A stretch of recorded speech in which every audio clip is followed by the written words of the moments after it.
Pat's Jam with the question, with the member question of the day. Greg, what are you seeing from Asiasi? And we can probably answer that right now, which is nothing. He's doing nothing at all. Is he just blocking or going out for routes? How do the routes look? Is he ever open? I don't expect a lot, but he has 0 targets. It's weird. Even Denver was finding their unknown rookie tight end open on a few big plays. And I think, Greg, just to expand on it, it's stunning to not have 1 target in his action. But the follow-up here is everyone, if Pat's Jam could ask a follow-up question, I'm sure he'd ask because Dalton Keene going to suit up for one of these games too, but I'll ask it for him. But again, a team devoid of weapons or low on weapons drafts a couple of tight ends and people get excited. We're talking about Gronk and Hernandez and I'm not really, but okay, something else to add to the mix. Maybe they'll go back to that type of offense that had the 2 dynamic tight ends, and to get 0 5 games into the year is just hard to stomach for a lot of people, including Pat's Jam. And I thought this was if this game didn't give the Patriots coaches and Belichick a reckoning, I don't know what is. When Okubunam, whatever his name is, AO, I'll call him, who was drafted a round after the Patriots tight ends, was inactive for the first 4 games. Just walks out suddenly active. Yeah, he's like, it's like a Madden football game. They're throwing to him all over the place, in the red zone, in the end zone, like all over. He's making big plays and all sorts of targets and they bring him off of mothballs and he's out there making plays. Yeah. And the Patriots can't even defend him, and the Patriots can't even get their tight ends 1 target. So where we're at with Asiasi, number 1, is he just blocking?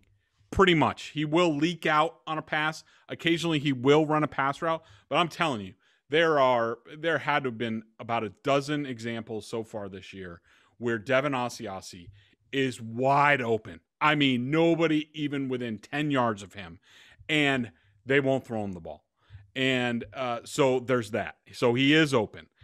I will tell you from talking to people, multiple people around the team, because when this happens, we obviously start calling people around the Patriots to find out what's going on. What I have been told with both tight ends is that pretty much since the media portion of training camp ended, both of them have had a really tough time catching the ball in practice. There is not very much confidence in them. I think that also one thing that you run into with rookies, and Keene was always going to be a strange fit, an H-back type of guy. Right. Asiasi certainly more of a traditional tight end, and he can block, and I'll give the kid that. He does a nice job there.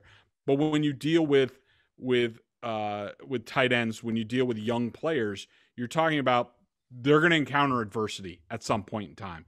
And it's just, you don't know how they're going to react. I mean, you try to project them, how they're going to do that when you draft them. They're going to say, oh, well, this kid's mentally tough, blah, blah, blah. And I'm sure they had those thoughts, and I'm sure Devin Asiasi is going to go on and have a fine NFL career. But right now, he is struggling with his confidence.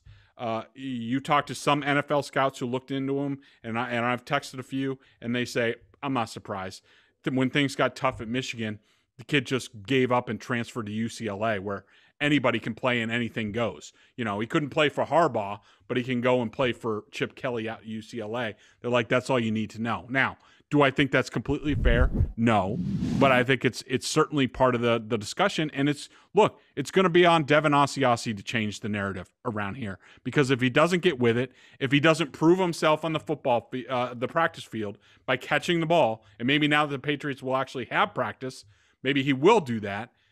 It's got to start there, and then it can go to the games. You're not just skipping steps in the NFL, not with the Patriots. The Patriots will not trust a rookie until they know they can trust that rookie. That's why you don't see Kyle Duggar doing much, Anthony Jennings, Josh Uche, all these guys. The only one they trust is Onwenu, because he earned it. He had a good camp. Sure. He got a chance in a game. He kicked ass, so he's out there. So that's what these other guys have to do.